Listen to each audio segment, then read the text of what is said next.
kata Imam As-Suyuti radhiyallahu an, bahwasannya mad atau panjangnya azan itu Pak paling panjang 14 harokat. 14 harokat. Jadi lebih dari 14 harokat nggak ada ulama yang membolehkan. Ya, kalau 14 harokat kita hitung aja tangan kita sambil hayya 'alas shalah. Cukup sudah. Ya, ini enggak. Tatkala menyampaikan hayya 'alas shalah, enggak ada ujung-ujungnya. enggak ada ujung-ujungnya Allah. Ya, jadi yang namanya azan itu cukup dengan sebuah penyampaian yang enggak lebih dari 14 harokat. Allahu Akbar, Allahu Akbar. Nah, cukup sudah. Allahu Akbar, Allahu Akbar. Enggak terlalu panjang. Jadi orang yang dengerin mau jawabnya itu enggak lama-lama nungguinnya. Ini tatkala adzan panjang, kita yang nungguinnya kapan selesainya kita jawab. Ya, karena sunnah kita tatkala mendengar adzan, kita pun yang mendengarkan menjawab seperti muadzin sampaikan. Ya Pak Bu ya. Jadi latih anak kita. Asyhadu an la ilaha illallah.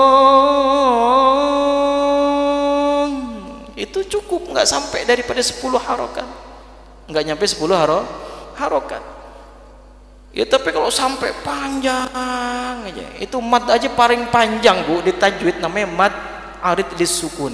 Itu paling panjangnya mad udah di dalam Al-Qur'an. Lebih dari mad arid lisukun, nggak tahu mad apaan namanya itu.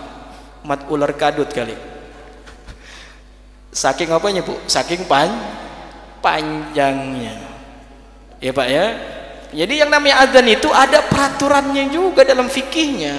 Enggak sembarang adzan. 14 harokat kata Imam Suyuti, itu pendapat beliau udah paling panjang. Ada yang bilang 6 harokat, ada yang bilang sampai 10 harokat saja. Imam Suyuti paling panjang 14 harokat sampai 14 tangan kita gerak. Ya. Selebihnya udah nggak ada ulama lagi yang berpendapat kayak begitu. Nah, maka itu ini pentingnya namanya ilmu tentang adzan. Apalagi lagi azanin bayi atau azanin orang meninggal, waduh panjangnya di kuburan minta ampun. Ya, udah napasnya habis disambung lagi, napasnya habis. Ya, masya Allah. Ya, jadi yang namanya adzan pun Pak juga ada peraturannya. Ya, ada peraturannya. Ayo latih anak kita. Ya, hayya 'alas shalah. Cukup sudah. Berapa harokat kayak gitu? Paling cuma 6 harokat selesai. Hayya 'alas shalah. Nggak nyampe 10 malah. Ya, artinya apa? Tapi walaupun nggak nyampe 14, tapi penyampaiannya juga yang enak. Ya, nadanya juga harus yang enak. Jangan azan Allahu Akbar, Allahu Akbar, Allahu Akbar, Allahu Akbar. Wah, itu juga ngajakin perang juga yang begitu. Ya, penyampaiannya harus sesuai dengan fikih. Maka di sini dalam kitab Sayyid Muhammad Ali Al-Maliki, beliau maka bahwasannya dikatakan keutamaan orang yang menyampaikan azan. Andai kata ada orang, ya, andai kata ada seseorang menyampaikan adzan selama 6 tahun berturut-turut, ya, selama 6 tahun berturut-turut, itu dia nggak pernah berhenti kecuali lagi keadaan musafir atau dalam keadaan sakit.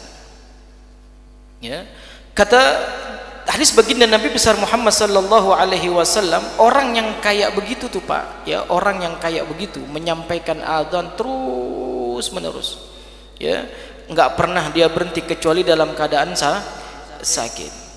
Ya, kata sebaginda Nabi besar Muhammad sallallahu alaihi wasallam, Allah janjikan yang kayak begitu tentang surganya Allah subhanahu wa ta'ala. 6 tahun berturut-turut jadi muadzin, dijamin masuk surga oleh baginda Nabi besar Muhammad sallallahu alaihi wasallam.